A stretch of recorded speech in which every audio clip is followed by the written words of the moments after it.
Halo Sobat Easy Stock, ketemu saya lagi. Kita sekarang membahas perusahaan Saratoga Investama atau SRTG. Judulnya membedah strategi bisnis Saratoga. Saratoga Investama ini adalah perusahaan investment holding, dia tidak ada operation. Jadi ini mirip dengan perusahaan investor kelas dunia, Warren Buffett. Perusahaan investment holdingnya adalah Berkshire Hathaway. Jadi tidak ada bisnis sama sekali di sana. Yang ada mereka adalah kepemilikan ownership dari berbagai macam perusahaan, dari berbagai macam industri, baik perusahaan private atau perusahaan public. Oke, kita coba bongkar di websitenya. Nah ini portfolionya ada berapa banyak itu? Satu construction, customer product and services. Kerja construction apa? Construction dia punya Nusantara Citra. Ini NRCA, ini perusahaan kontraktor yang listed di bursa.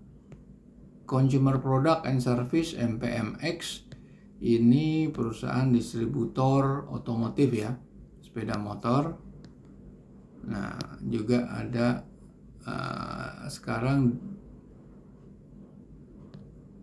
digital media advertising, ini perusahaan City Vision. City Vision ini City Vision apa ini? Perusahaan media roadside, jaringan LED roadside dengan teknologi AI. Jadi ini perusahaan yang masih private ini. Energy Resources, Provident Argo, yaitu perusahaan CPO. Terus ada lagi, kalau Provident Argo ini sudah go public ya.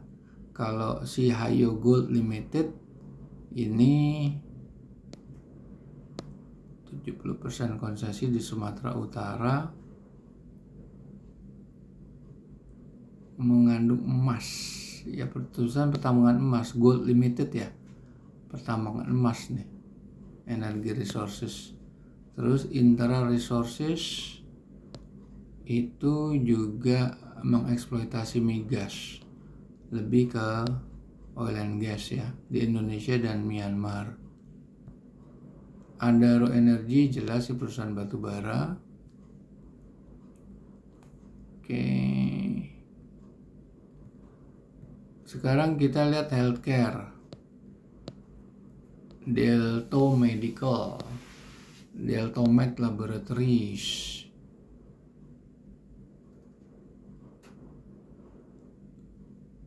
Oke, ini perusahaan masih private, industrial.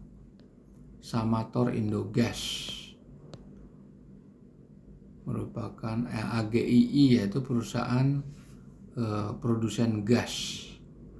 Ada oksigen, nitrogen, argon, karbon, dan sebagainya. Terus infrastruktur, Samator Indogas juga, AGII itu termasuk infrastruktur dan industrial. Nah, industrial infrastruktur, logistik, MGM Bosco, logistik. Jadi banyak sekali perusahaan di bawah dia. Precious metal, Merdeka Copper Gold, emas, perak, dan tembaga, ada di lokasi di Maluku dan Jawa Timur.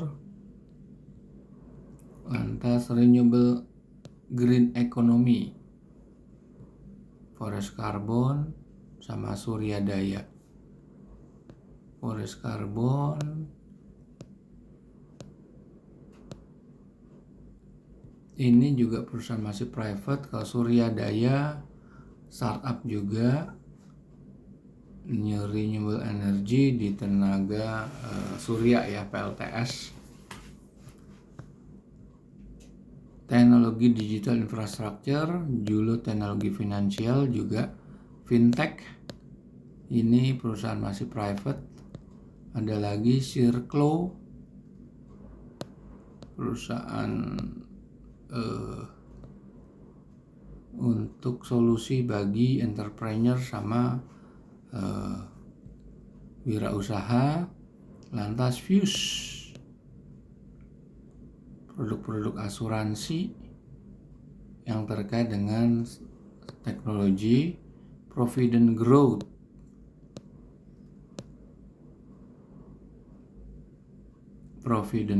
di ranah digital ya, startup ya. Dia punya beberapa bisnis. Provident Growth menguasai beberapa saham seperti Gojek, GoPay, Traveloka, Pamelo, Julo, dan lain sebagainya. Skystar Capital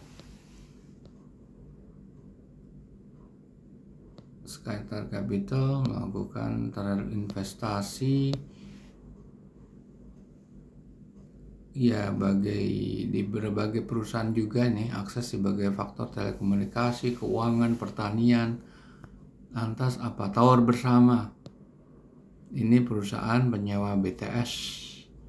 Oke, yang kita mau bahas adalah perusahaan-perusahaan yang sudah listed di bursa, karena itu perusahaan available di publik ya. Ada Tower Bersama, TBIG, Merdeka Copper Gold, MDKA, Adaro, MPMX, AGII, Palem. Nah ini sebetulnya sudah listed ini, cuma dia tidak listed di Bursa Indonesia ini. Nah, ada 2 perusahaan yang tidak listed. Nah ini kita akan bahas satu-satu ya. Oke, kita masuk aja di Tower Bersama. Nah kita akan menghitung nilai wajarnya, juga akan kita mau melihat ini juga ada di sini ya, Saratoga Business, Provident. Nah oke. Kita akan menghitung, nah ini juga ada gitu, berapa perusahaan. Prima Raya masuk Pre itu nggak masalah. Ini belum masuk di sini nih, Pre nggak masuk. Kita nanti akan hitung nilai wajarnya dengan menggunakan analisa fundamental, dengan menggunakan rumusnya dari buku Benjamin Graham, Security Analysis dan Intelligent Investor. Kok nggak bisa nih. Nah, oke.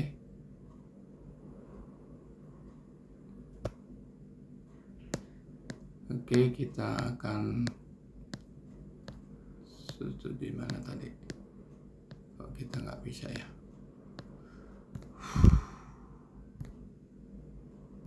Oke, nah ini harusnya kita turunin nih. Ini kita pakai. Nah, oke. Bentar. Kita hilangin dulu, copy. Nah, terus kita share di sini, paste. Oke.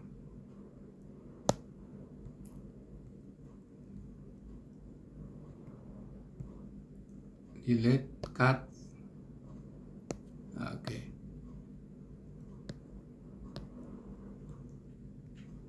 Oke, jadi kita akan menggunakan rumusnya dari buku Security Analysis dan Intelligent Investor. 2 buku pegangannya Warren Buffett untuk menghitung nilai wajar saham yang listed di bursa. Sekarang sudah ada aplikasinya di Google Play Store, namanya EasyStock. EasyStock Anda bisa akses 850 saham yang listed di bursa. Anda klik aja Google Play Store, Anda ketik EasyStock, keluar seperti ini. Open. Kita lihat pertama TBIG ya.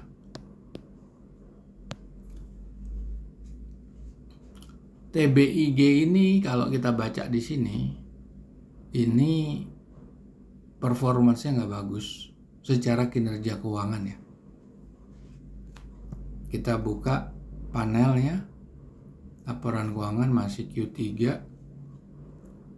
Kita lihat di sini memang net current asset itu tidak bisa nutup utang jangka pendek yang akan terjadi defisit mendekati 7 triliun defisitnya. Belum lagi untuk mengcover utang jangka panjang, berarti defisitnya hampir 28 triliun. Sedangkan dia free cash flow-nya itu cuma 1,6, tapi dia membayar dividen 800 miliar rupiah. Nah, di sini dia punya profit margin bagus 25%, sehingga dia bisa menghasilkan atau mengenerate free cash flow 1,6 triliun. Nah, ini return on equity nggak bagus, debt equity-nya udah tinggi sekali, working capital-nya juga nggak bagus, tidak bisa menutup utang jangka pendek, cuma di bawah 1 ya, malah di bawah 0,25. Nah, ini makanya hasilnya negatif. Jadi di sini bisa jadi kenapa utangnya begitu besar, karena Saratoga itu bermain portfolio. Jadi dia mengelola semua cash flow dan utang piutang.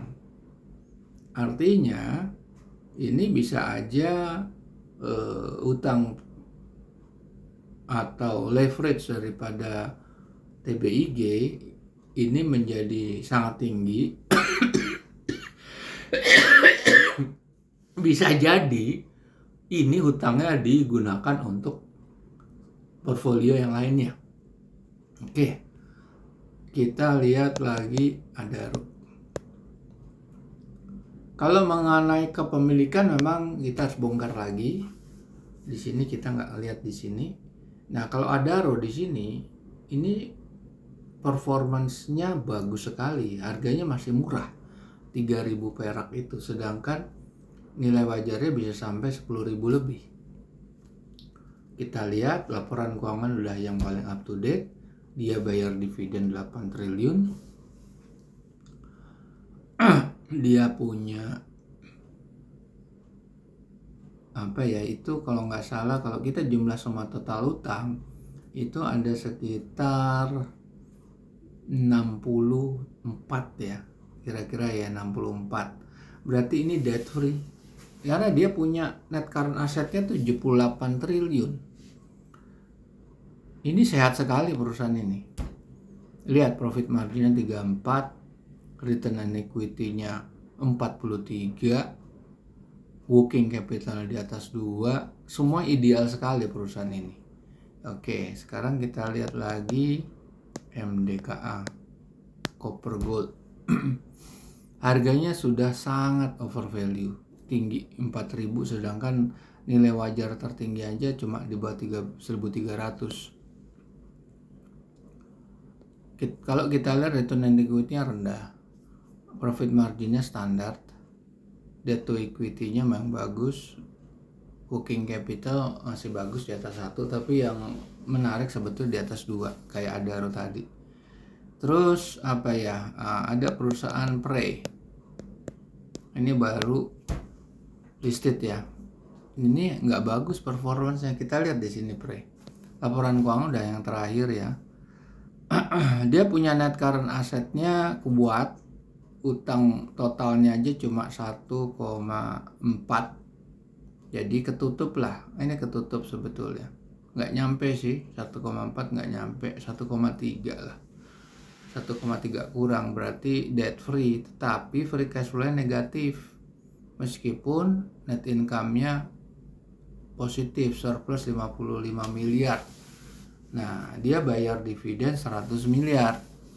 Jadi kalau dilihat bayar dividennya, dividen yield-nya dividen yield-nya sebetulnya 2 kali lipat. Dividen yield-nya bukan 0,97, ini mungkin ada typo error ya, atau sistemnya. Yang jelas kalau kita bandingkan ya, dividen 100 miliar dengan net income 50 miliar. Oh, dividen yield dividen yield bukan dari situ, dividen ini benar-benar 0,97, dividen yield dari price. Nah, price-nya terlalu tinggi sebetulnya kalau lihat dari sini ya. Yang jelas di sini perusahaan yang nggak menarik karena free cash flow-nya negatif. Meskipun dia punya debt free ya, dia punya hutang bisa ditutup dari net current asset-nya. Oke, kita lihat lagi selain MDKA apa nih? Provident Agro, Palem ya, Palem. Kita lihat Palem.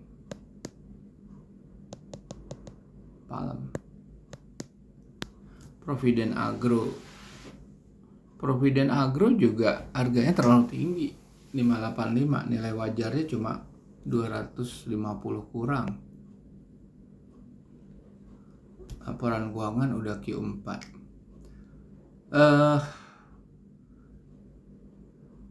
Dia juga karena nggak ada utang jangka panjangnya, dia debt free, dia bisa bayar dividen 300 miliar, padahal net income-nya cuma 240 miliar. Dividen yield-nya 7,31, yield kan dari harga ya. Tapi di dividen payout ini melebihi dari net income-nya. Jadi dia mengambil dari laba tahun lalu yang ada di current asset. Oke. Kalau kita lihat ini memang ada anomali, profit marginnya 83,7 lebih tinggi dari gross marginnya. Berarti ada pendapatan yang berasal dari non-operating atau di luar core business-nya. Return on equity-nya juga rendah, cuma 4,1. Cuma ini digenjot ini. Dia jadiin sapi perah juga. Sebetulnya tidak sehat dia bayar net income cuma 240 miliar, suruh bayar 304 miliar, kan nggak sehat nih. Oke, kita lihat lagi NRCA.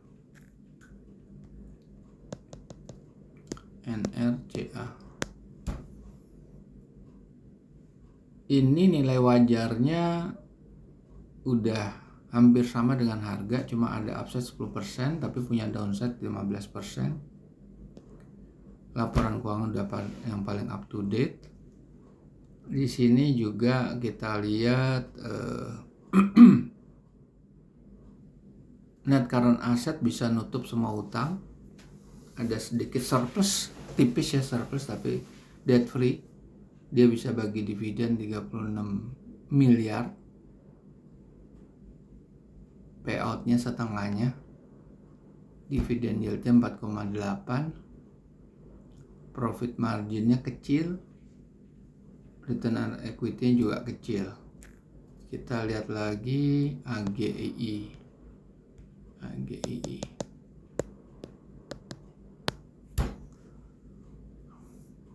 Nilai wajarnya cuma di bawah 600, closing price-nya udah 1.900, udah terlalu mahal nih. Dia defisit di neraca itu, meskipun dia ada surplus di working capital, tapi dia defisit di neraca, makanya defisit terlalu besar nih, tidak ke cover sama free cash flow yang cuma 220 miliar. Defisitnya kan 2,5 triliun lah. Kalau kita lihat rasio keuangannya, profit marginnya rendah, return on equity-nya kecil. Jadi di sini terlihat tidak ada efisiensi di dalam pengelolaan di operasional. Kita lihat gross marginnya 45%, tapi kenapa margin bersih cuma 4% kurang? Artinya di sini ada sektor-sektor yang harus diefisiensikan seperti marketing expenses, selling and general administration expenses gitu.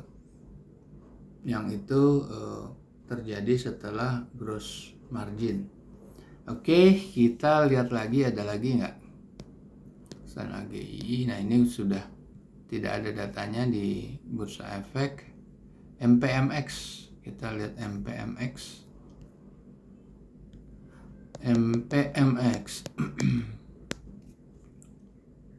Ini juga terlalu tinggi, nilai wajarnya di bawah 900, sehingga harganya yang 1300-an tuh udah terlalu tinggi. Dia ini debt free, dia juga bayar dividen 780 miliar. Dia dividennya tinggi sekali, dividen yieldnya 13,15, menarik sekali.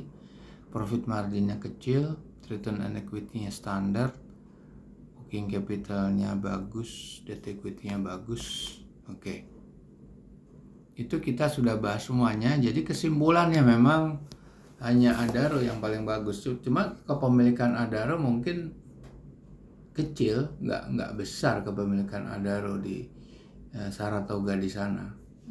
Karena di situ banyak pemain-pemain seperti keluarga Erick Thohir, terus Teddy Permadi Rahmat, dan Saratoga mungkin minoritas di sana, atau paling tidak bukan mayoritas lah. Oke, jadi perusahaan Saratoga ini betul-betul mengelola berdasarkan perusahaan-perusahaan yang private dan public. Dia tidak punya operation dan sangat tergantung kalau kinerjanya itu. Kalau perusahaan publik mengharapkan harga sahamnya naik terus sehingga bisa dibukukan sebagai pendapatan yang belum terrealisasi. Itu. Jadi kalau sahamnya naik, dia pasti performance-nya bagus. Sedangkan yang di sisi private company itu murni berdasarkan dari top line dan bottom line-nya, atau berdasarkan penjualan dan net income-nya. Oke, kita jumpa lagi di lain kesempatan.